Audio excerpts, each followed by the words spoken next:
Let's have a look at Doppler moving listener. This is different. Now you may have thought when you did that moving source one that you found the higher frequency because the source moved towards the listener. Alright. That when the listener moves towards the source with the same speed, that we're going to get the same increase in frequency because of the decrease in wavelength. But it doesn't work that way. It is not strictly relative, and we'll see why. We'll call this again source. We'll call this a listener. This time this guy is putting out waves. This time the listener has the velocity. Call it VL if you like, and the source is stationary. Now let's just compare the two situations. Before, what you had was you had these waves being put out by a moving source, and basically during the time it took the wave to travel this far, the velocity of the source would subtract a bit. But this situation is different. This time you've got a wave, if you like, from here moving towards the listener, and the listener, if he'd stayed still, would have met the wave here, but he's going to move a certain distance. Now the period for that is not going to be the same, because in this case we use the normal period. In this case we don't do that. The period for the wave to move from here to here is normal, but the period for the wave to move from here to here is smaller. So we can't have that just that symmetry, that relativity of it. Now it would be different if we were looking with light, because light's got that whole relativistic thing going on, where the speed for the observer and for the source is the same and things like that. So but anyway, it's a bit more complicated. So let's just stick with this one at the moment. So what are we looking at? What we're basically saying is that the listener is going to meet the wave. The wavelength isn't really any smaller.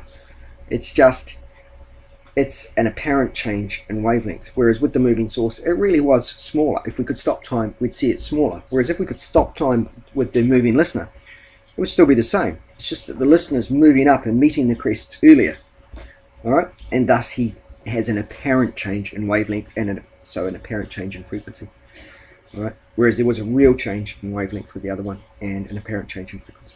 So we know that this would be VWT, right? And we know that this here will be VWT dash, the new period.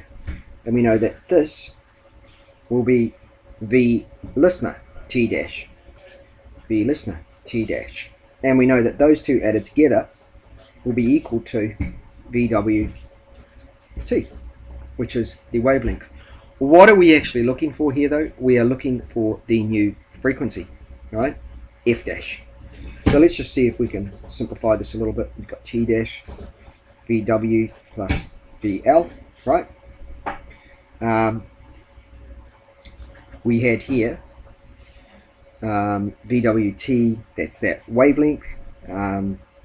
VWT is the same as VW over F. So let's just get rid of that, and we could put the frequency there, right? And we could say that the T dash comes down here. So we've said that VW over T dash, okay, is equal to F times those two guys multiplied. Now VW over T dash is the same as FW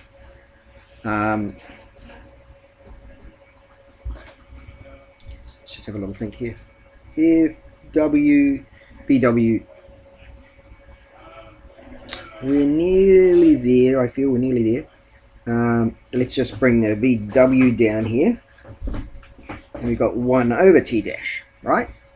Now 1 over T dash is equal to F dash. There we go. So what we've got is that F dash, the new frequency, is equal to VW plus VL listener all over VW times the old frequency. So very similar formula to the moving source.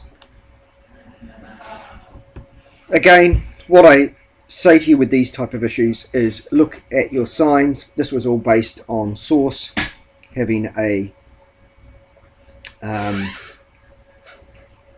was stationary, so it didn't even have a frequency. The waves we could have said were positive.